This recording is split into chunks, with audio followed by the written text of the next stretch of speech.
Good morning, everybody. I remember watching this movie, wherein at the end, the two lovers, after all that hardship and hurdles, finally get together. And to add to that moment, their family and friends are standing by them and celebrating. Wow, can you imagine that? Is this guy on crack? Some of you may be thinking by now. And I perfectly can understand if you feel that way. Because in almost every movie, in almost every one of them, the main protagonist will always get the lover and will enjoy a happening social life surrounded by a lifetime of friends who seem to be available like a 24/7 call center service. So getting all excited about another cliched ending would make me look stupid. Not that I despise such endings, but I feel that these cliches have been born from ideas that dictate that a person must have that special someone, or must be surrounded by cool or helpful friends and relatives. These stereotypical ideas have gradually become deep-rooted in our societies, because of which people, single, divorced, or with little to almost no friends, get judged more often than others for their lifestyle. And apart from these judgments, a person who doesn't have anyone to talk to or hold on to tends to feel a kind of emptiness in his or her life, as he or she would have been conditioned to think over the years that life is all about finding that right person and that right set of people to interact with. These notions that are set by the people, by the society, and even by the concerned person are nothing but myths. Ladies and gentlemen, this feeling of emptiness that I'm talking about, to be a bit more precise, loneliness, is just a myth. Now, some of you here may be wondering as to how this myth is causing serious damages to one's mental health in reality. In fact, there are studies which show that feeling lonely doubles the danger of dying from a heart disease. It was also found that loneliness increases the risk of death by 26%. In spite of all these facts and statistics, on what basis am I standing here and saying loneliness is a myth? Well, to begin with, I would like to say that the results of these studies are reflections of stereotypical ideas that have become a harsh reality for many people among us. I know for sure that this myth called loneliness can be busted. And what makes me say that? Well, let me share with you my story. I've gone through 2 divorces in life. 2 divorces. Both of them due to irreconcilable differences, and were both granted upon mutual consent. Whoever I knew from my wife's side, from both the marriages, disappeared in an instant. Whatever friends my exes and I had in common gradually vanished.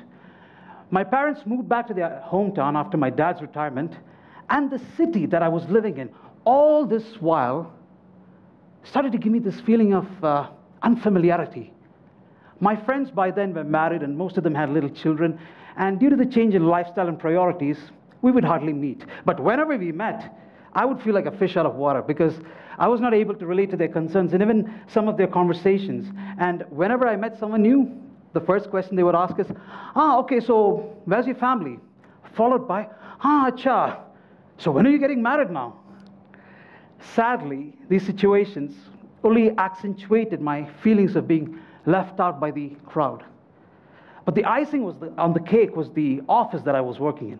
Oh boy, during a typical working week, the office had hardly 8 people.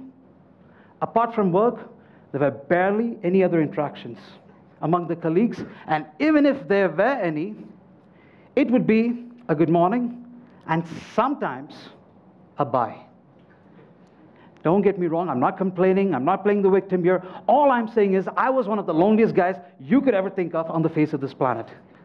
So, in order to beat my feeling of loneliness, I started to keep myself busy by doing things like exploring new cafes in the city, reading n number of books, joining groups with the hope of meeting like-minded people, etc. But in the midst of all my plans and activities, I somewhere realized that I was running away from my problem of loneliness. I began to realize that my activities were nothing but a form of escapism from my ugly feelings of isolation. The moment I understood this, I took a step back and tried to understand as to what I was really going through back then. And that's when I realized that in order to beat my feeling of loneliness, I have to view myself and the life around me without ideas and without words. Now, what does that mean, without ideas and without words? For example, if I come across an angry person, or say a rude person, I don't go and label that person as angry or rude. Instead, I just see that person as someone who is going through something, and I try to empathize with them, depending on the situation, of course. Therefore, I don't form ideas about people or define them by words. Instead, I go by the facts through understanding of their situations whenever possible. And if it's not possible to do so, I just leave them alone and not judge them. Likewise, I don't see myself as Vishnu Menon and the characteristics associated to Vishnu Menon. I just see myself as a living being. That's it. And in the process of seeing myself as a living being, I stopped creating ideas about myself, therefore shunning my self-importance. That is my ego. So the heart of the matter here is, when I'm alone in my apartment, or at the movies, or in a restaurant, I just go by the fact that I'm alone. But the moment I inject my ego, ideas, and words into my situations, then I would be like, oh, this is Vishnu. I'm a good guy. How can this have happened to me? There's nobody around with me. I feel lonely. These thoughts are more than enough to create a series of depressive feelings for oneself. So it's better for a person to stick to the fact that she or he is alone rather than getting carried away by ideas or myths that leads to this feeling of loneliness. Now, I'm not saying that one should be devoid of all feelings and become all insensitive about life. Oh, no. In fact, the less ideas you carry around with you, the more sensitive you become to life. How's this? Well, for instance, if I were to walk around the garden outside this campus, and if I keep commenting about the garden every now and then by saying, this is good, this is bad, then I'm reducing the garden to just words. I would start to build ideas and in turn get really judgmental, which would provoke me to reach to a conclusion about the garden. But on the other hand, if I were to walk around the garden silently and observe the trees, the leaves, the flowers, the buds, the birds, without being in a rush to jump to ideas or to words of conclusion, then my understanding of the garden increases to a great extent. And as a result, I end up being sensitive to the garden because I'm viewing it beyond ideas, beyond words, thus being able to consume the sounds, the smells, and the beauty of Mother Nature. Likewise, when you view life beyond those stereotypical ideas, beyond those words that you use for conclusion and beyond your ego, you then realize that there are only facts that you have to accept. If you are alone, accept the fact that you're alone and not that idea of loneliness. If you are alone, don't be in a rush to put words into the situation and conclude this is bad or even good. Yes, there are people who enjoy being alone and they don't want anyone around them. Like how I'm not judging these people, I am not judging those who are afraid of loneliness. This is because I am free from ideas and conclusions, which makes me more accepting in life.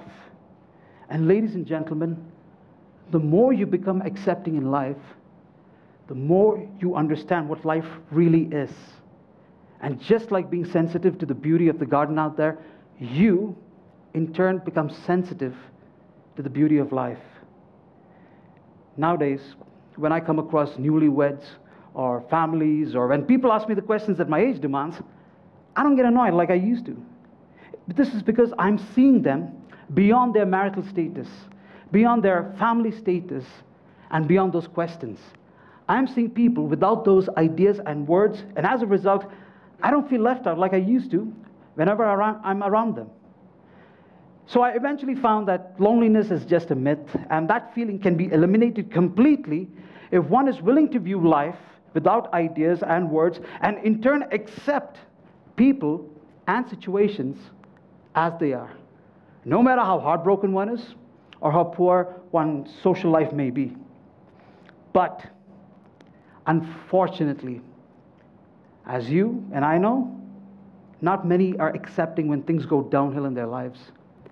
I know people who would go to desperate measures to get into another relationship soon after a breakup, and on the contrary, there are many who would isolate themselves from people, especially from the opposite sex, due to the fear of getting hurt again. In both the cases, the person doesn't accept his or her situation due to fear or desire, and consequently finds life meaningless, which leads to the feeling of loneliness. This desire of hastily getting into another relationship and the fear of getting hurt again is mainly because of the fact that people see life as a form of reward and punishment. On one hand, you have, if I do this, I will be happy, which is a feeling of reward. Whereas on the other hand, you have, if I do that now, I may get upset, which is a feeling of punishment. Now, this idea of seeing life like a race that has to be won and not lost has caused loneliness for many. Don't mistake me now, as you may be thinking that I'm being really judgmental about people here. No, I'm being really factual here, as a study featured in the journal Development Psychology showed that people in their late 20s and early 30s had higher possibilities of loneliness because they found no meaning or purpose in their lives. Ladies and gentlemen, if you want to find meaning in your lives, you'll forever be lost in the questions like what, why, how, who, but, when, again. Like the great late physicist Richard Feynman once said, I don't feel frightened to be lost in a mysterious universe without any purpose, which is the way it really is. Needless to say, acceptance of life events, no matter how mysterious or how unfair or how painful they may be, can destroy this fear of being lost and lonely. But still,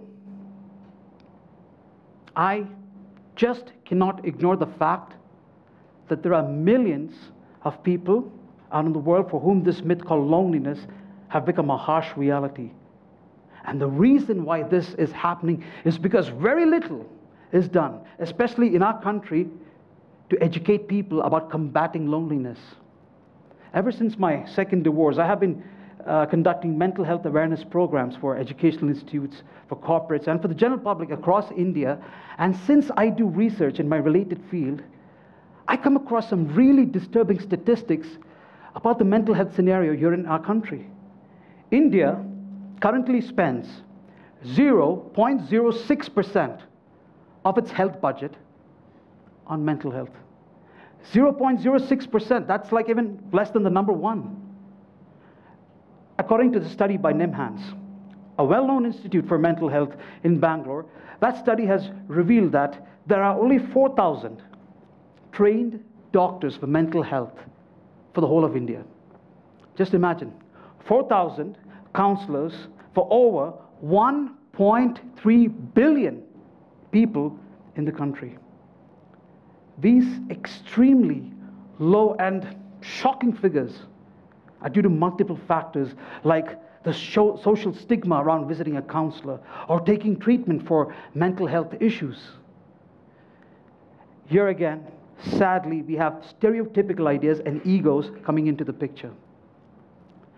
At an event I was conducting in Pune, I remembered this man walking up to me after my talk and telling me that he once opened up to his ex-fiancée about his past visit to a mental health doctor, and the girl, on hearing this, got really shocked and decided to end the relationship with this man.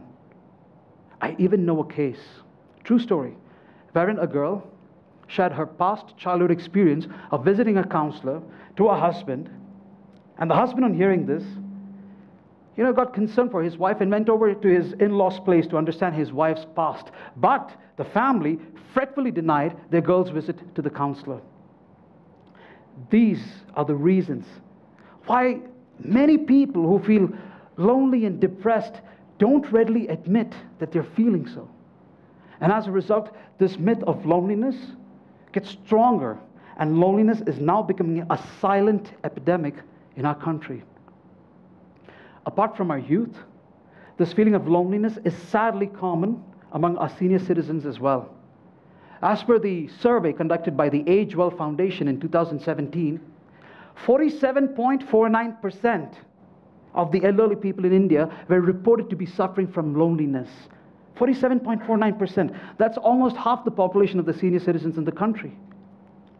In January 2018, a 63-year-old Krishna Swami from Tirupur, Tamil Nadu, who was residing alone after his wife and son passed away, committed suicide as he was depressed over his loneliness. In 2016, 85-year-old Kalava Dadu Kamble, residing in Bamni village, Kolhapur district, set herself on fire by building a funeral pyre in her own house. It was later learned that Dadu Kamble took this extreme step as there was no one to take care of her emotionally. These are just few of the many suicide cases reported due to loneliness.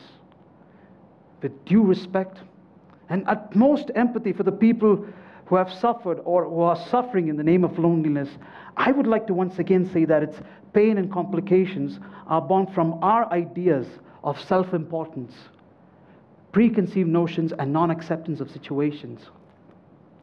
Life has connections, neither to those stereotypical ideas that we have grown up listening to, nor to those cliched movie endings.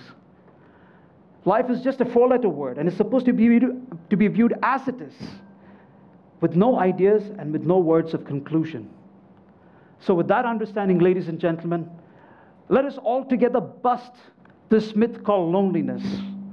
Let us all abolish loneliness in this very generation and pass on the legacy for the generations to come. Thank you so much. Thank you.